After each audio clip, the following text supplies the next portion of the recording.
దేశ రాజధాని ఢిల్లీని అకాల వర్షాలు అతలాకుతలం చేస్తున్నాయి. ఢిల్లీతో సహా ఉత్తరాదిలోని పలు ప్రదేశాల్లో ఈదురుగాలులతో కూడిన కుంభవృష్టి వర్షం కారణంగా 7 చనిపోయారు. నిన్న కురిసిన భారీ వర్షానికి ఢిల్లీ నగరంలోనే 300కు పైగా చెట్లు నేలకొరిగాయి. రోడ్లపై వర్షపు నీరు భారీగా చేరి కూడళ్లు, చెరువులను తరలిస్తున్నాయి. చెట్లు కూలడంతో ట్రాఫిక్ కు తీవ్ర అంతరాయం ఏర్పడింది. కరెంటు వైర్లు తెగిపోవడంతో స్థానికంగా విద్యుత్ సరఫరాకు అంతరాయం ఏర్పడింది. దీంతో గంటల పాటు ఢిల్లీ వాసులు చీకట్లో గడపాల్సి వచ్చింది.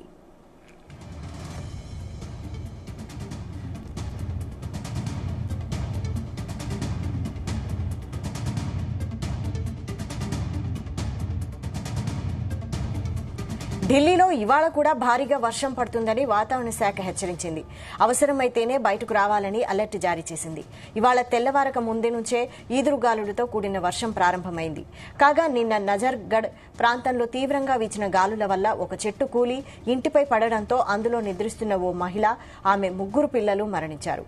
ఉత్తరప్రదేశ్లో జరిగిన వివిధ పిడుగుపాటు ఘటనల్లో మరో 3 మృతి చెందారు. అనేక ప్రదేశాల్లో ట్రాఫిక్ స్తంభించిపోయింది.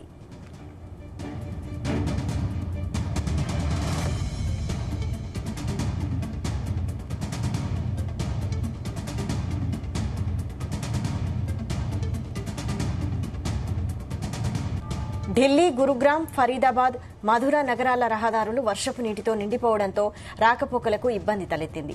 భారీ వర్షాల వల్ల ఢిల్లీ విమానాశ్రయం నుంచి 500 విమానాలు ఆలస్యంగా బయలుదేరినట్లు అధికారులు వెల్లడించారు. మరోవైపు ఢిల్లీలో దిగాల్సిన విమానాలను జైపూర్, అహ్మదాబాద్లకు మళ్లించారు. దాదాపు 3-4 గంటల పాటు భారీ వర్షం రాజధాని నగరాన్ని కుదిపేసింది.